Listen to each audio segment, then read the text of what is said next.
G'day folks, and welcome to the Whimsy Trail tutorials. Today we're going to learn how to use found materials to create natural textures. Here you can see a picture of my texture rack, all made using the following methods. And here you can see examples of the work with the finished textures. We're using the foam here, the pebbles and the sand to create natural contrasting textures. So the first method is I get sand and rocks, or pebbles. What I do is I go outside for a walk until I find a likely looking place with some sand in it. Then I take a plastic container that I've recycled, in this case it's from some soup, and I scoop up the sand. The next is I use dried leaves.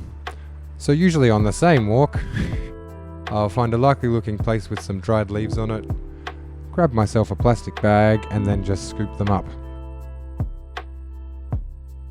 As you can see here.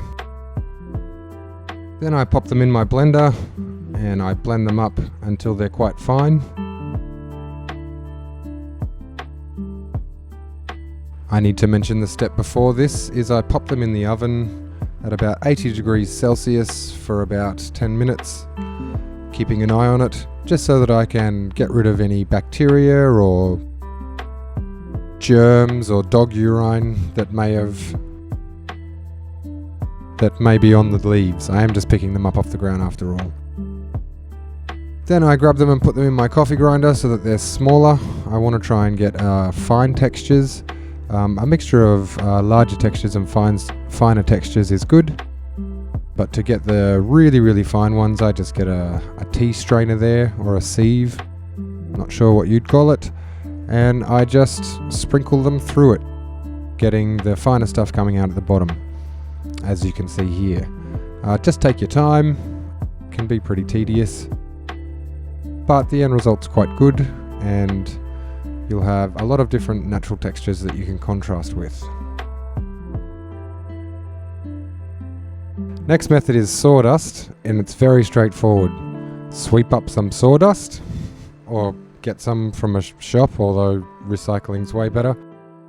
And then what I'm doing here is I've just sprayed a little bit of isopropyl alcohol and then some airbrush flow aid, my goodness, into a small plastic container there, and then I pop a little bit of paint in there and just stir it through. The flow aid and the isopropyl alcohol will help the paint break up the surface tension and help the paint flow to all the different smaller pieces.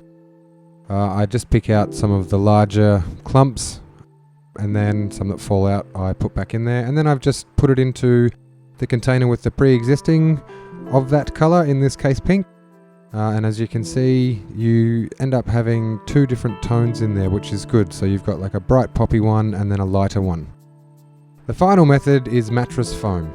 So I just got 3 little offcuts of mattress foam from a mattress store or rubber store, and I think it was $10 for all 3. It was something really cheap, and that was 2 years ago, and I've still got half of it left, and I've used so much.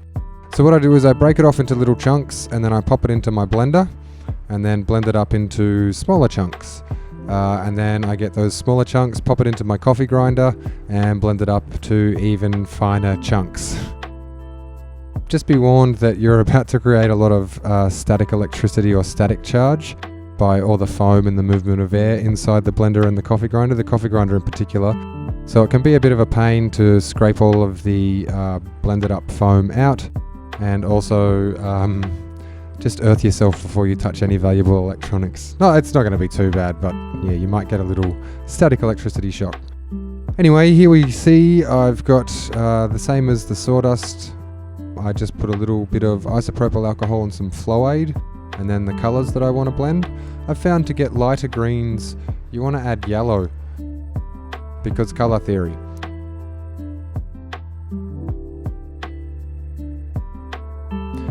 So I've got 2 parts yellow to 1 part green, then I add some extra water in there just to make it a little more runny and to make it flow a little bit better, and then I just mix it in.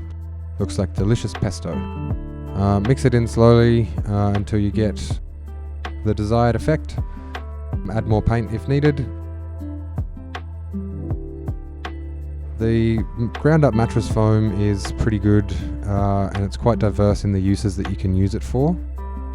But yeah, once you've finished colouring it, I just wrap it up in some alfoil, which is what Australians call tin food wrap. Just wrap it up. It doesn't have to be super tight, doesn't have to be airtight. I just don't want it to spill out, but I also want it to be covered so that critters or the wind doesn't blow it away. So I just wrap it up like a burrito. And then I just pop it outside in the sun for an afternoon and let it dry.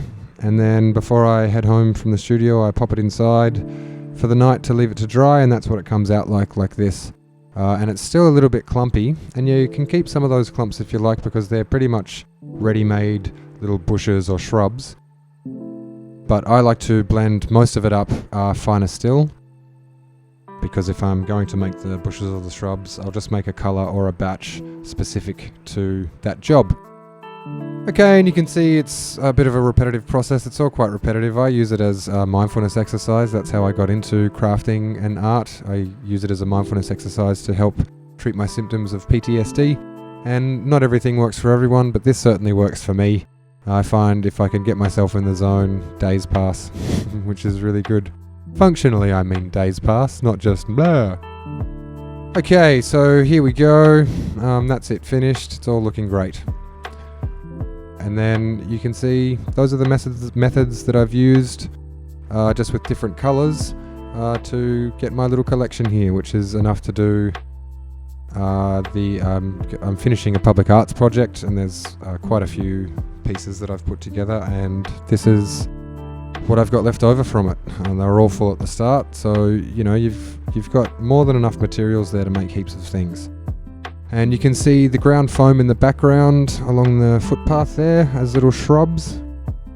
And then you can see it here next to the stairs a little closer, and then also going up around the door arch in the background there. And it just looks like natural little random shrubs. I've got a different coloured paler green on the top of it just to give it those contrasting textures. And here you can see a better view of it as well.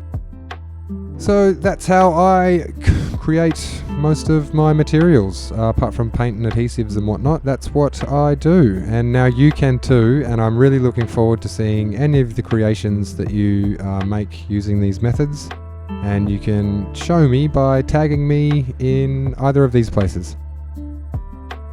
Thanks for checking out the video. I hope the rest of your day is excellent and you're feeling powerful.